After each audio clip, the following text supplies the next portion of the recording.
Got him. Look at this, folks.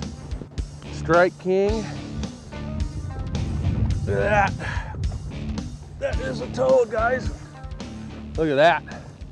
That, my friends, is an absolute toad. Look at the size of that smallie.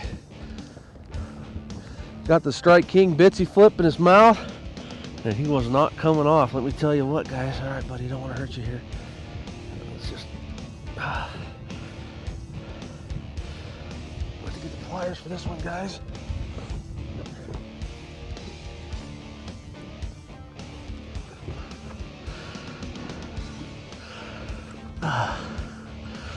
There we go. Look at that, guys. Strike King bitsy flip with the bitsy chunk. Big, beautiful smallmouth bass. Fish there will probably go around 4 pounds.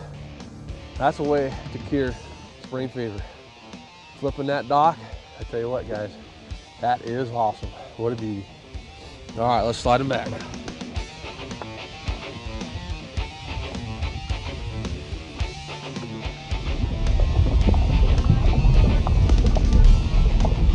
All right, Strike King pulled it off on that one, guys. What a beautiful, beautiful smallie. Let's see if we can get another one. Hello, folks, and welcome to the Angler's Experience. You may be wondering what I'm doing standing in my backyard, but I do have an objective today. My objective is to teach you the technique of pitching. Today we're going to be pitching for bass. It's springtime. These fish have just moved out of their deep wintering holes, and they're a little bit spooky. And with this technique, you can lightly drop a bait into them and make them strike. We're going to cover baits, rods, reels, line. So you folks stay tuned. This should be an informative, fun show for you.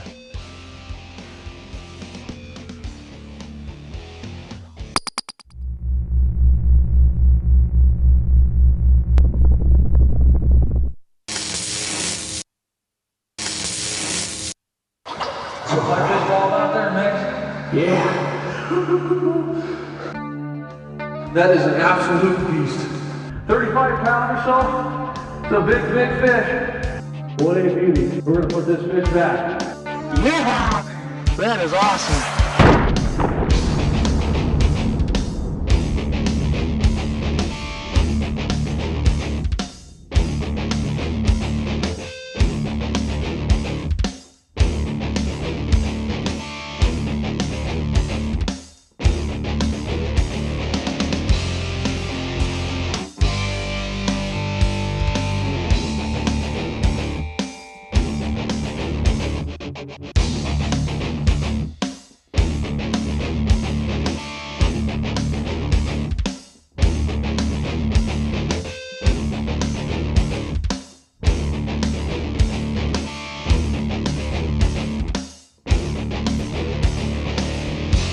The Angler's Experience is proudly sponsored by Crestliner, leader by innovation. Strike King Lure Company, #1 in fishing lures. Setter Rods, the American way. Sidewinder planer boards, fight the fish, not the board. Vibey Lure Company, blade baits for serious anglers. Tobler Marina, your one-stop boat shop. Easy Loader, all boat trailers are not created equal. Oxart, your single source supplier. Lincoln Electric, the welding experts. And Honda Marine, it's all about power.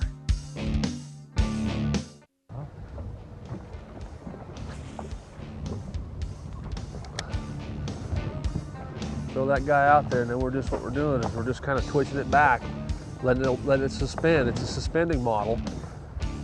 And these fish right now, it's about 48 degrees. They're just starting to move up shallow. And we're just covering open water, trying to locate fish with this wild shiner, Strike King wild shiner. And then when we get to those docks, we'll just flip the dock and then move on. So we got an open piece of structure right here. We got a dock coming up, so keep throwing this guy out there. See if we can find a fish out here in the center of this. There's one, guys, right there. They're small, I think, guys. Oh yeah, look at that one, guys. Nice fish. That's a nice fish. That one's on the Strike King wild shiner. I'm kind of working the structure here. What I'm doing is I'm flipping docks. Then when I get out in the open water, I'm twitching this jerk bait right here, Smith Wick Wild Shiner. In the open water, I'm casting this bait to cover some ground. And then when I get to a dock, I'll pull up on the dock and I'll flip it. So I'm getting the open water fish with the Wild Shiner. I'm getting the dock fish with the Bitsy flip. Right there, guys. Strike King, Wild Shiner, suspended jerkbait. Got that beautiful fish. All right, buddy, let's set you back in there. Beautiful small. All right, partner, thank you very much. Folks, what we're doing right here, we moved out of the main lake. The smallmouth kind of slowed down a little bit. The wind died on us and they kind of quit striking. So what we've done is we've moved up into a river. We've got several lakes off of this river.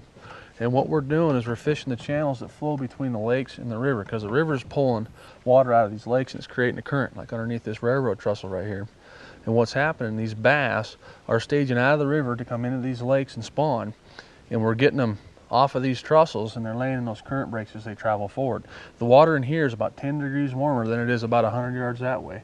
And that's just due to the fact that these lakes are shallower and they're warmer and they're pulling this warm water out, which is driving those bass in. So that's a little trick for you. If you've got, I know back in the south and such, you've got a lot of areas with railroad tracks and trussels just like this. And when the water's cool in those rivers, these channels coming through from these lakes will be a lot warmer. So anywhere where you see a culvert maybe draining out of a field or another lake draining out into a river, that's where you want to fish, and that's what we're doing. Going for some largemouth now.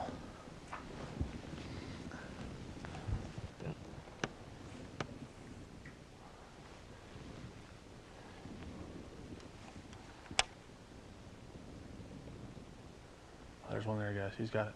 He's got it. Look at this fish, guys. Come right off this train trussel. I think it's a largemouth. Oh yeah, look at that one, guys.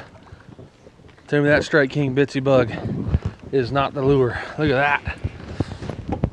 A little bit of everything today. Started out smallmouth fishing this morning. That is a nice largie, guys. Look at that. Got that bug right in the side of its mouth. What a beauty. All right, partner, we don't want to hurt your eye here. Man, guys, he just chowed it. Right there, little tiny guy. Got the Bitsy chunk on the back, made out of 3X, extra durable. Beautiful fish. Kind of got a blunt head on him. All right, Bubba. I fooled you. Let's get him back in there. See you, partner.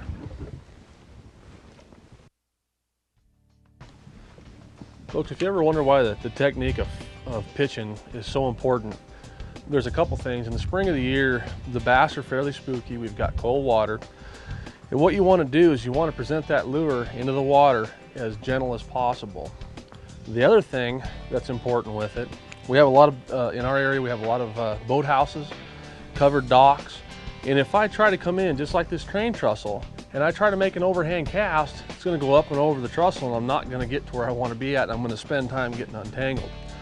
So what you want to do, it's very simple when you pitch. It's just basically an underhand cast that keeps that bait low to the water, which allows me to cast underneath objects like the railroad trestle or a boat house. The other thing it does, by keeping it low to the water, it sets that bait in gently, not a big splash, so I don't spook those fish. So right here is an example. We just grab the bait, come underhand. I work the pylons parallel and back to me. The current's coming at me. I want to work the bait as natural as possible. Those bass are going to be sitting forward in the current, just like the boat is. And what I'm doing is I'm bouncing it right back to them. You wouldn't want to be on the uphill side working the bait forward through the current.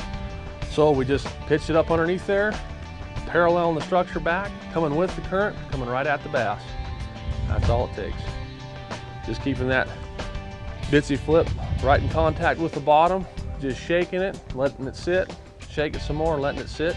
It's just imitating the crawdad climbing around down there in the rocks. Oh yeah, guys, look at that one. There we go again, guys, off the trussel. Look at that.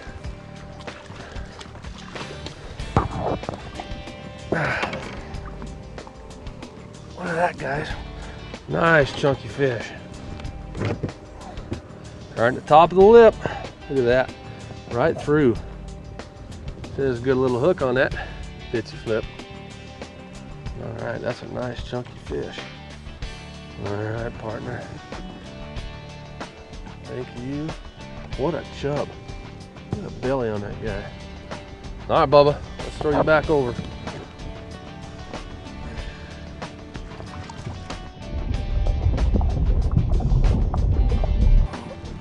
All right, I think you better go to the store and get yourself some of these bitsy flips, guys.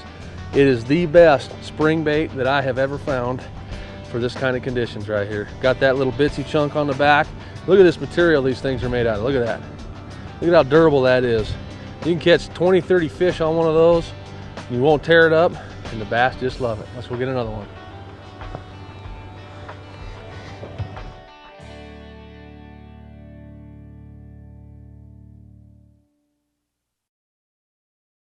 Folks, I want to take a second here and talk to you about the bitsy bug. There's actually two styles of this bait. There's a bitsy bug, which is this guy right here, and then there's a bitsy flip, which is this guy right here in my left hand. Now, you're probably looking at them wondering what the difference is. Well, the bitsy bug is a 1/4 ounce, and it goes all the way down to a 1/16 ounce, really small sizes.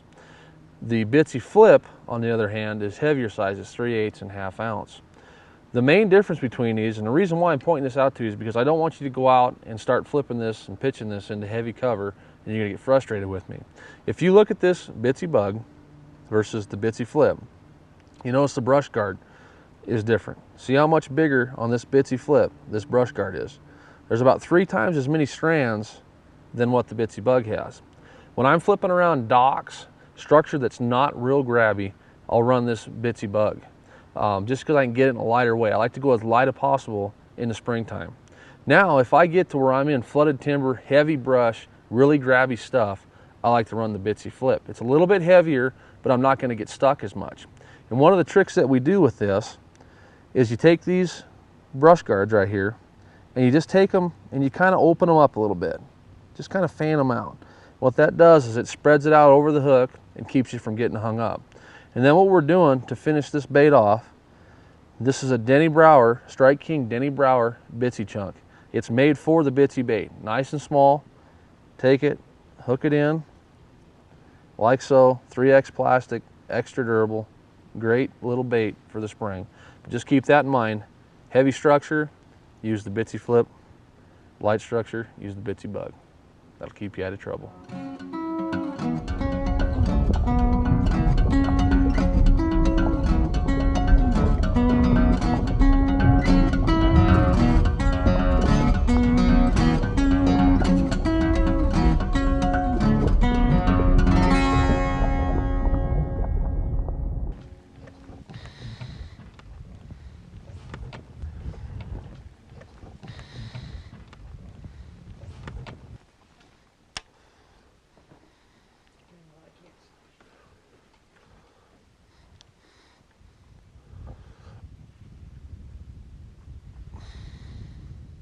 Right there, guys. I got it.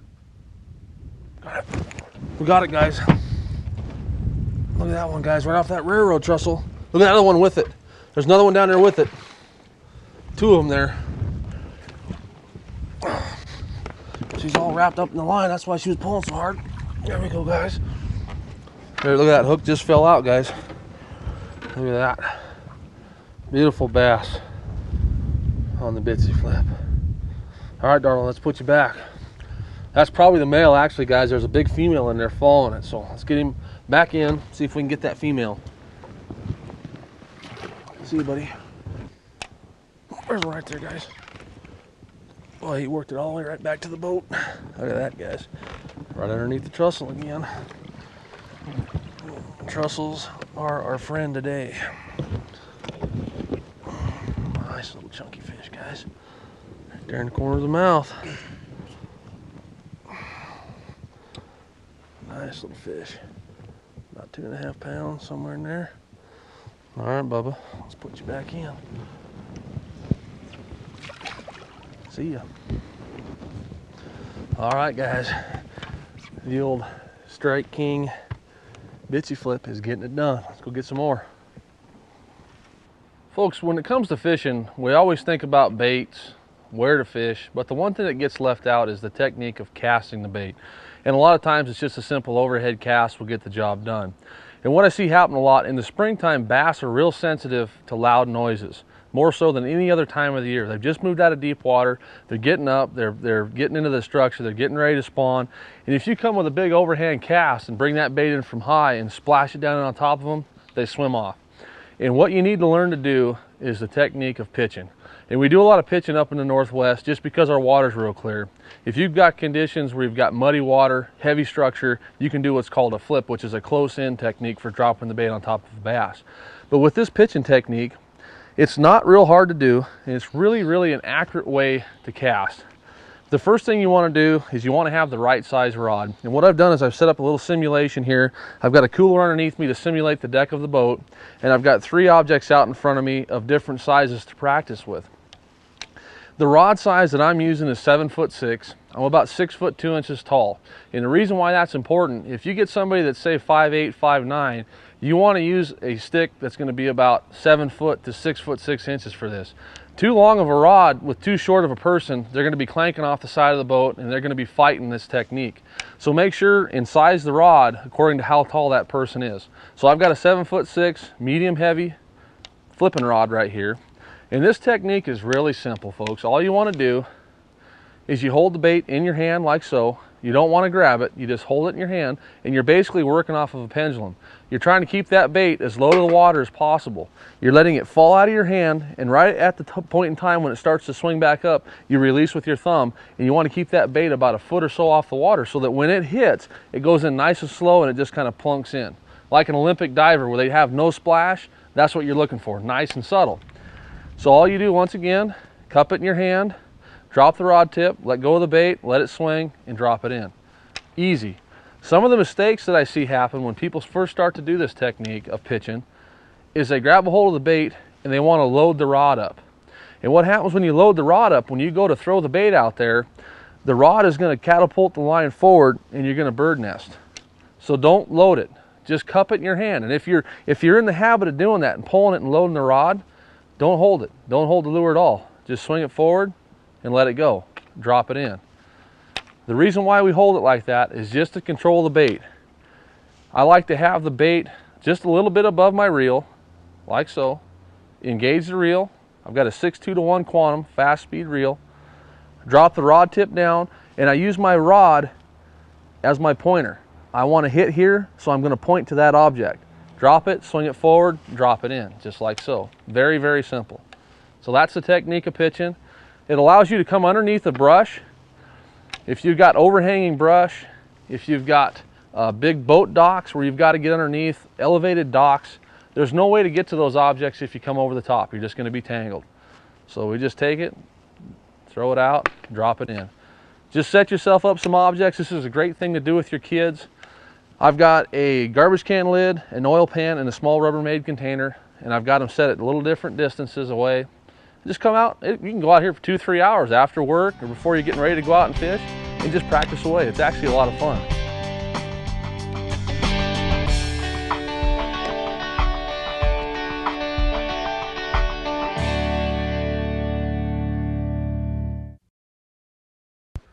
Folks, if you're fishing in clear water like we are today, in the Northwest a lot of our water's clear and it requires us to do this pitching technique. But a few of the things that I've learned along the way with this pitching in clear water is, one, the line that you're using. When you watch a lot of bass shows down in the South and such, you'll hear them talking about big heavy line, 25, 30-pound test, 50-pound super braid lines, and that's fine if you're in muddy water. But in the Northwest, we've got really clear water, and what I like to do is I run between a 12 and a 14-pound clear. This is a Suffix Elite, and they're clear. And then the other thing that I like to do to go along with the smaller line diameters is on my baits. And with these Bitsy bugs and Bitsy flips, there are no rattles on these baits.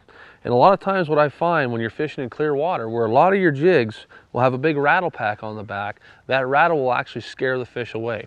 So what you want to do in clear water, if you're not getting strikes and you're using that heavy gear that you're used to using, rattles and such, go down to a lighter line, 12 to 14 pound test in a clear, and go with a bait that doesn't have any rattles. And a lot of times that's what it takes to pick those fish up. There's one, guys. Oh, that's a nice one.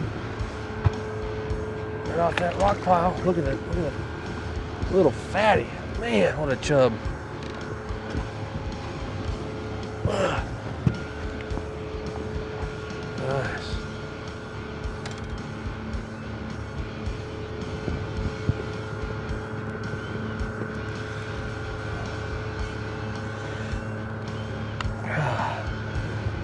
Beautiful. Clean, healthy. All right, Bubba.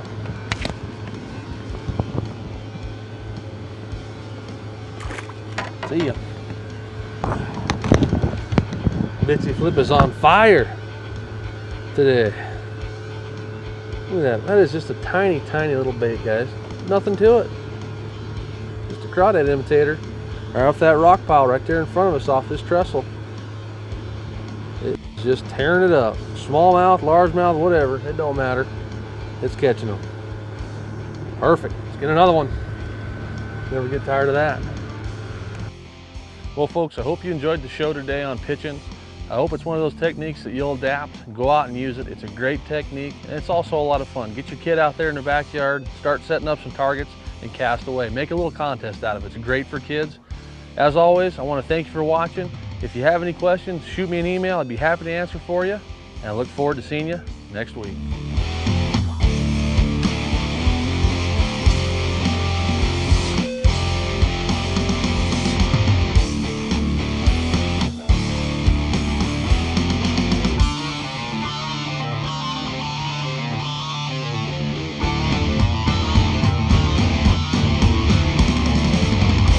For a list of today's gear and techniques, log on to axfishing.com and select AX Journals.